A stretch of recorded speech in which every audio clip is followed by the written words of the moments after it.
Hi, everybody. I hope this works. Hello, hello, hello. Everybody's joining me now. This is my first stream, so I hope this works. So today I would like to make a big announcement. First of all, thank you so much for tuning in on this Wednesday in the UK. It's 10 o'clock. If you are in the US, it's probably earlier. So today I'd like to tell you about something that I have planned for next year regarding my channel. I have been thinking long and hard about the content that I put out, and I've been thinking about the needs that are there in our community of public service interpreters. And I've been trying to bridge this gap between the need to have high quality, well thought out, well planned content, and the need to have more education, more awareness, and more drive to professionalize public service interpreting. And since it's coming up to the end of the year 2022 and it's January around the corner, it's a great time to make plans for the future. It's a great time to make commitments, to think ahead. And I decided that the most, drumroll, of the next year's content, I am planning to do at least 2 videos per month on this subject, will be dedicated to sitting and passing the DPSI, which is the Diploma in Public Service Interpreting Level 6. I know that there is a lot of uncertainty about how the exam works. I know that people, even from outside of the UK, are interested in this qualification. I know that some colleagues from further afield, like the US or the India or France, have been asking about this and wanting to know more. So I have planned a whole series of videos for next year, which will first of all explain what the DPSI is and why it's so worth getting, why it's so brilliant to have it, why it will open lots and lots of doors for you, why it will really help you supercharge your professional development and start you off on the path to a successful, profitable career as an interpreter, and why it's also a gateway to becoming a member of professional organizations, and it's basically a gold standard, a stepping stone for you to become fully professional as an interpreter, regardless of language. My advice will be language non-specific. So that means that even though I am Polish and Polish is my working language, it's my language pair, I will be presenting advice that will pertain to any language, any context, and any situation.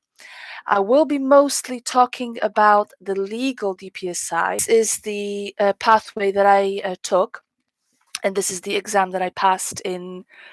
It's been a while. In 2015, so over 7 years ago, in August.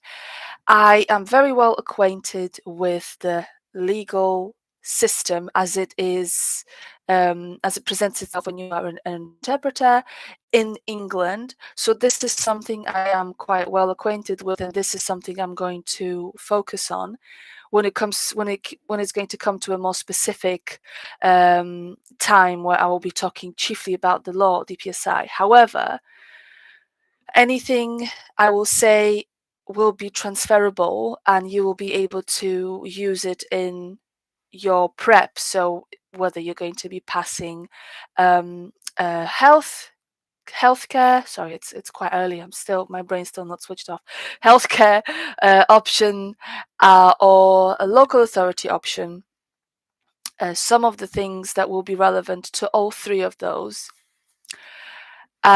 I will not be talking about the DCI, which is Diploma in Community Interpreting, simply because I haven't passed it, I don't know it. And I was planning to talk about the DPI. I know it's a lot of acronyms, but don't worry. DPI has actually been withdrawn by the awarding body, which is the EIOLET, Chartered Institute of Linguists.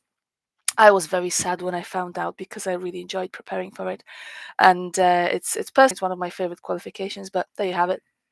However, if you do want, if and by the way, I will love to hear from you, and I would love to hear from your lovely audience, my lovely listeners, my lovely viewers.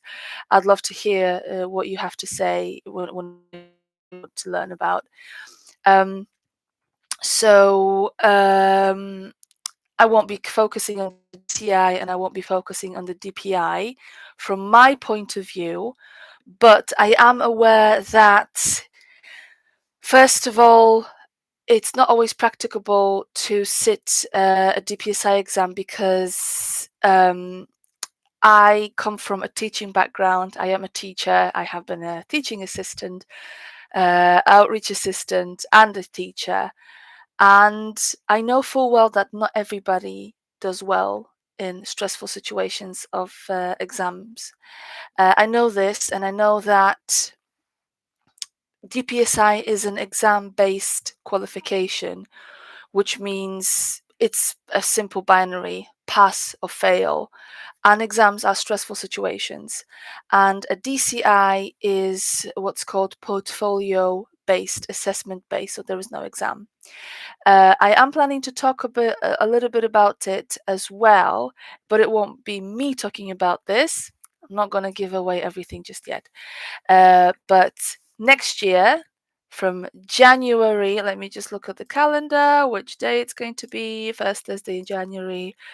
It's going to be the 5th of January, so hopefully we'll all be recovered from the festivities, jubilations, and revelries of the New Year's Eve, and we will kick off our year of DPSI with Aggie on Thursday, the 5th of January. And I'm going to start explaining everything to you step by step: how to register, where to register, how to study, which skills that you're going to need will be essential. Same thing, really. What kind of prep, which is very, very important, will be necessary. So this is everything that I'm going to be doing next year for you. I will be posting my interviews because I absolutely love doing the interviews and I love learning from colleagues. I get to talk to some really cool people, which is awesome.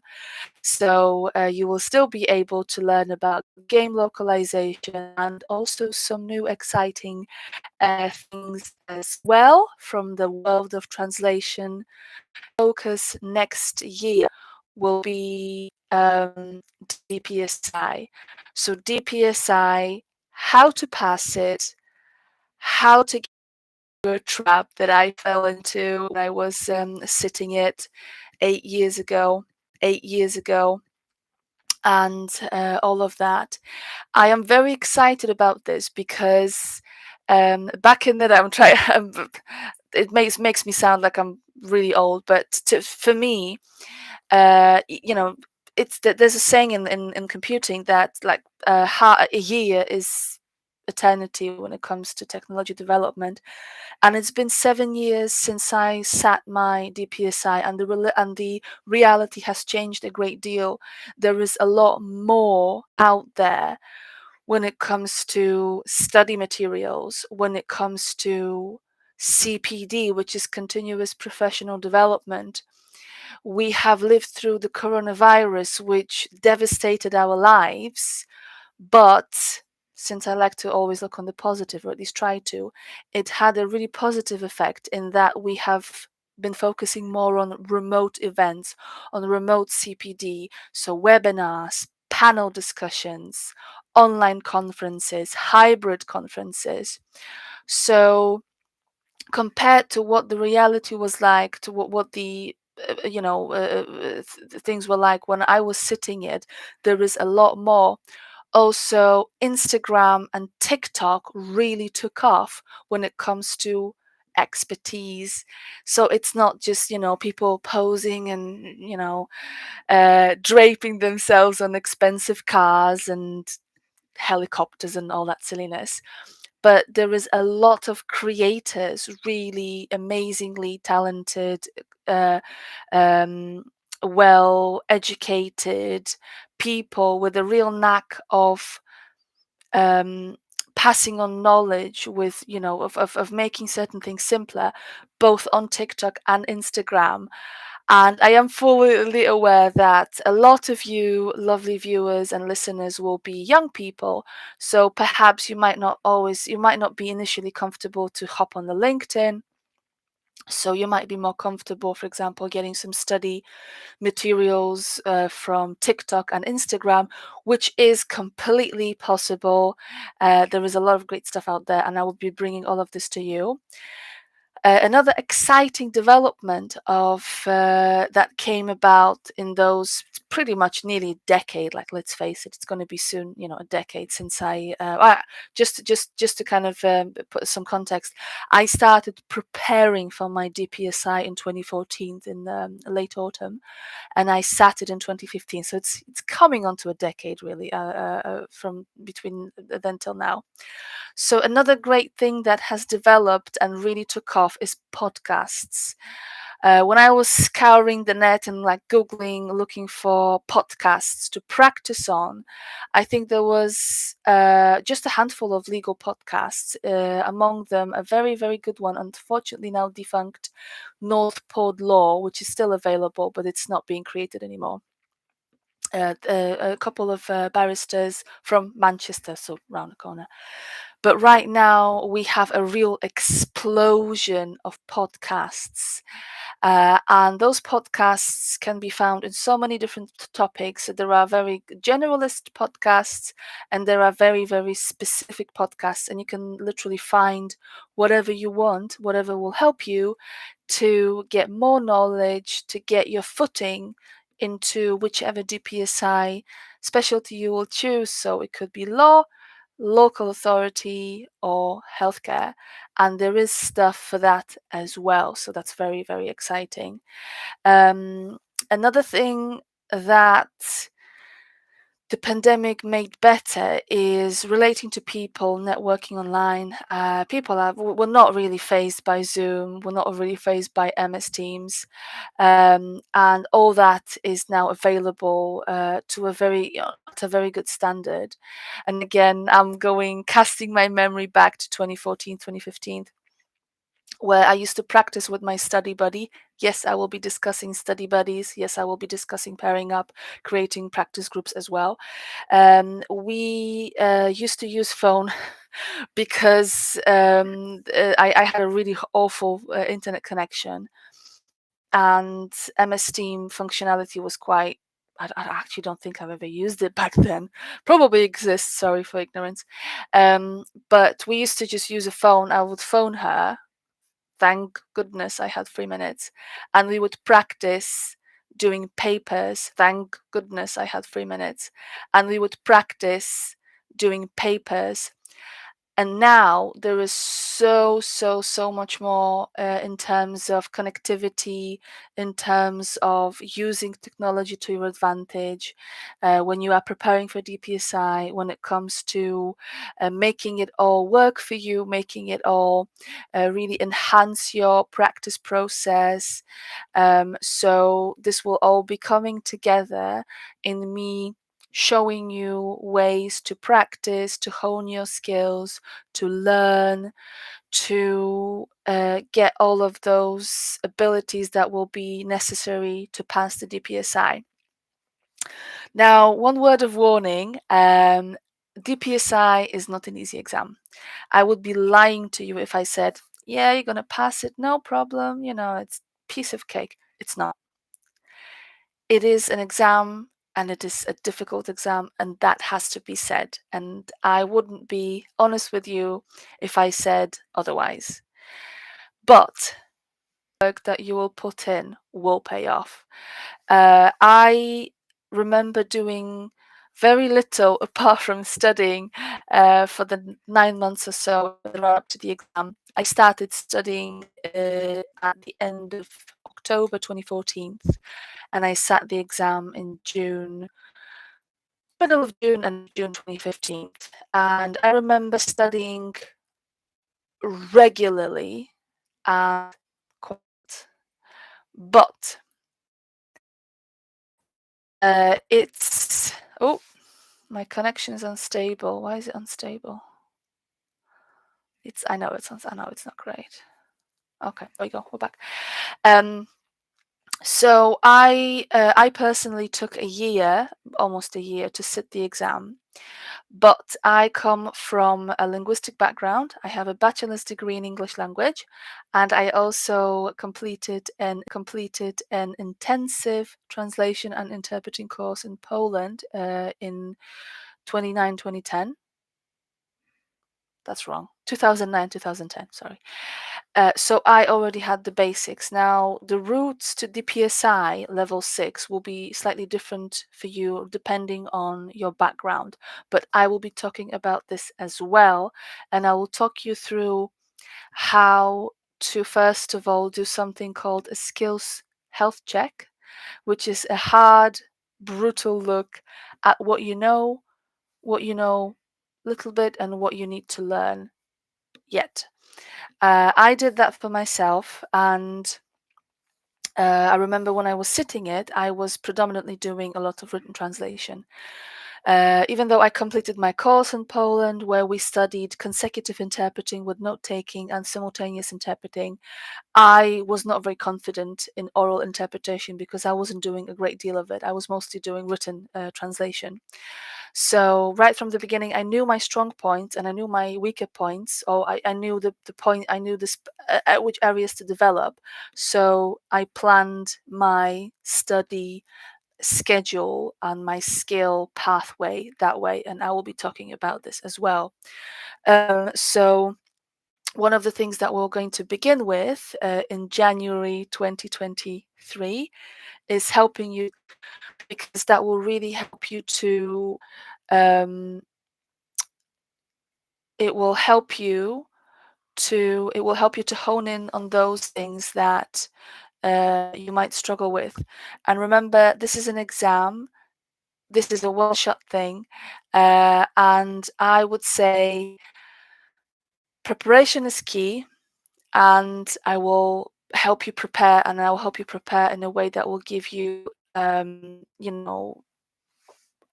will give you a good outlook into what the exam looks like. I believe that if you are making some commitments for next year, I'm hoping that professionalization will be one of them if you're a public service interpreter. And I'm hoping that you will choose to spend your time with me every Thursday. Hours may vary, full disclosure, but it will be every Thursday of the week, starting from January the 5th, 2023. I will walk you through the DPSI exam prep. I will walk you through your skills. I will show you what the exam looks like. I will give you advice how to prepare. I will give you advice how to prepare if you're busy, if you have children, if you have a family, if you have a busy career, if you are just squeezing, some time between one assignment and the other, or between your day job and something else. I will teach you all of that.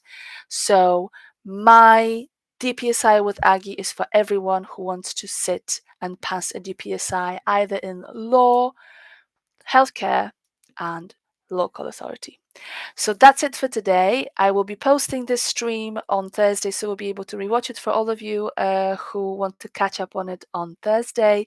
Thank you so much for joining me. I'm so very excited to bring you this, and I hope I will see you back in 2023 in January for those of you who want to sit at DPSI.